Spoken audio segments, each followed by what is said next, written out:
আসসালামু আলাইকুম। বাংলাদেশ বেতার সিলেট সংবাদ পড়ছি আমি শ্রাবন্তী পুরকায়স্থ। আজ খ্রিস্টীয় নববর্ষ। আজ ভোরে উদিত হয়েছে 2026-এর নতুন সূর্য। ফেলে আসা বছরের পাওয়া না পাওয়া, সফলতা আর ব্যর্থতার হিসাব বন্ধ করে নতুন আশা ও স্বপ্ন নিয়ে শুরু হয়েছে নতুন বছরটি। গতকাল সন্ধ্যায় সূর্যাস্তের মধ্য দিয়ে কালের গর্ভে বিলীন হল খ্রিস্টীয় বর্ষ 2025। পেছনে পড়ে রইল সাক্ষী হয়ে বহু ভাঙা গড়ার এক উত্তাল অধ্যায়। জীবনের সংক্ষিপ্ত পরিসরে বাংলাদেশের মানুষ আজ আরও একটি নতুন বছরে পা রাখলেন। তবে এই পথ চলা নিছক সময়ের আবর্তন নয়, বরং দোচোখ ভরা এক বুক বড় স্বপ্নের।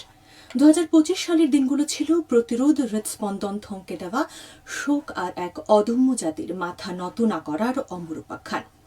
পুরনো ঘুণে ধরা ব্যবস্থার প্রতিটি ফাটল আজ হয়ে উঠেছে নতুন সৃষ্টির উর্বর ভূমি। যেখানে একসময় দুর্নীতির রাজত্ব ছিল, সেখানে আজ ন্যায় বিচারের চারা রোপিত হচ্ছে। যেখানে ছিল হতাশা, সেখানে ডানা মেলেছে নতুন সুযোগ। আর বিভেদের বিষ বাষ্প সরিয়ে জেগে উঠেছে এক অভূতপূর্ব ঐক্য। দেশ গড়ার এই বিশাল কর্মযজ্ঞ কেবল সরকারের কাঁধেই বর্তায় না, এদেশের মানুষ আজ নিজের ভাগ্যের চাবিকাঠি নিজের হাতে তুলে নিয়েছে। বিশেষ করে তরুণ সমাজ, যারা ছিল এই গণজাগরণের হৃদস্পন্দন, তারাই আজ আগামীর আধুনিক স্থাপত্যের মূল কারিগর হিসেবে সামনে এসে দাঁড়িয়েছে। 2026 সালের এই উদয় কেবল ক্যালেন্ডারের পাতা উল্টানো নয়, এটি একটি জাতির পুনর্জন্ম। এটি এক পবিত্র অঙ্গীকার যে উত্তল সময়ের শিক্ষাগুলোই হবে আগামীর পথপ্রদর্শক। এটি কেবল একটি নতুন বছর নয়, আসছে ফেব্রুয়ারিতে অনুষ্ঠিত হতে যাচ্ছে দেশের ত্রয়োদশ জাতীয় সংসদ নির্বাচন। ইতিহাসের সবচেয়ে বড় অংশগ্রহণমূলক আর উৎসব মুখর এই নির্বাচনের মাধ্যমে সূচিত হতে যাচ্ছে এক নতুন প্রারম্ভ। বাংলাদেশ আজ তার সোনালী ভবিষ্যতের দিকে পা বাড়াচ্ছে, যা এদেশের মানুষের অদম্য প্রাণশক্তি আর আশার অবিনশ্বর শক্তিরই এক জীবন্ত দলিল। দেশের গণতান্ত্রিক রাজনীতির শীর্ষ নেত্রী, সাবেক প্রধানমন্ত্রী ও বাংলাদেশ জাতীয়তাবাদী দল বিএনপির চেয়ারপারসন বেগম খালেদা জিয়ার মৃত্যুতে আজ দ্বিতীয় দিনের রাষ্ট্রীয় শোক পালিত হচ্ছে। গতকাল থেকে শুরু হওয়া 3 দিনের এই রাষ্ট্রীয় শোক পালন চলবে আগামীকাল পর্যন্ত। রাষ্ট্রীয় শোকের দ্বিতীয় দিনে দেশের সকল সরকারি, আধা সরকারি, স্বায়ত্তশাসিত ও শিক্ষা প্রতিষ্ঠান সহ সকল সরকারি বেসরকারি ভবন এবং বিদেশে বাংলাদেশ মিশনগুলোতে জাতীয় পতাকা অর্ধনমিত রাখা হয়েছে। এর আগে গত মঙ্গলবার ভোর 6টায় চিকিৎসাধীন অবস্থায় রাজধানীর একটি হাসপাতালে ইন্তেকাল করেন 3 বারের সাবেক এই প্রধানমন্ত্রী। পরে গতকাল লাখো মানুষের অশ্রুসিক্ত ভালোবাসা আর গভীর শ্রদ্ধায় মানিক মিয়া অ্যাভিনিউতে জানাজার নামাজ শেষে জিয়া উদ্যানে স্বামীর শহীদ রাষ্ট্রপতি জিয়াউর রহমানের কবরের পাশে তার দাফন সম্পন্ন করা হয়। নতুন বছরের প্রথম দিনে নতুন বই হাতে পাওয়ার আনন্দে উচ্ছ্বসিত সিলেটের শিক্ষার্থীরা। সকাল থেকেই স্কুলমুখী হয়ে তারা রঙিন মলাটের বই বুকে জড়িয়ে ধরেছে। কেউ কেউ খুশিতে উল্টে দেখছে পাতা।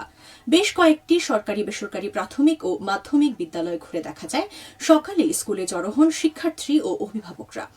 আনুষ্ঠানিকতা শেষে নতুন ক্লাসে শিক্ষার্থীদের রেজাল্ট শিট যাচাই করে শিক্ষকরা হাতে তুলে দেন নতুন পাঠ্য বই। সিলেট বিভাগের 16.5 লক্ষ প্রাথমিক শিক্ষার্থীর জন্য 58,85,023টি বইয়ের বিপরীতে শতভাগ বই স্ব উপজেলায় ইতিমধ্যে পৌঁছে গেছে।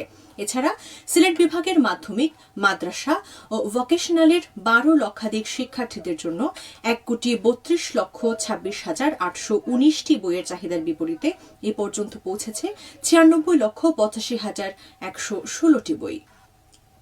সিলেট ও মৌলভীবাজার সহ দেশের 17টি জেলার ওপর দিয়ে মৃদু শৈত্যপ্রবাহ বয়ে যাচ্ছে।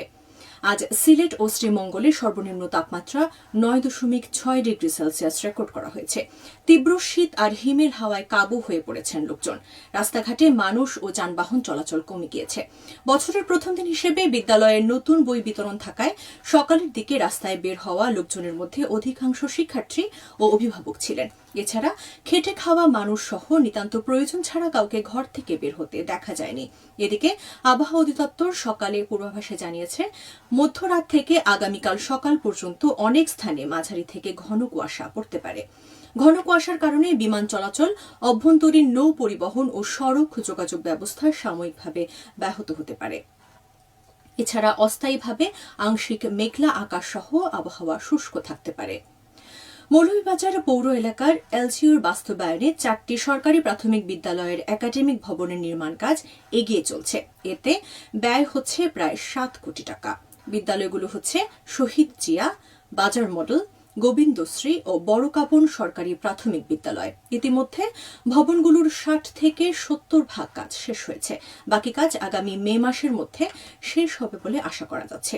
ভবনগুলো নির্মিত হলে শিক্ষার্থীদের পাঠদান সহ অন্যান্য সুযোগ সুবিধা বৃদ্ধি পাবে। খেলার খবর, ক্রিকেট।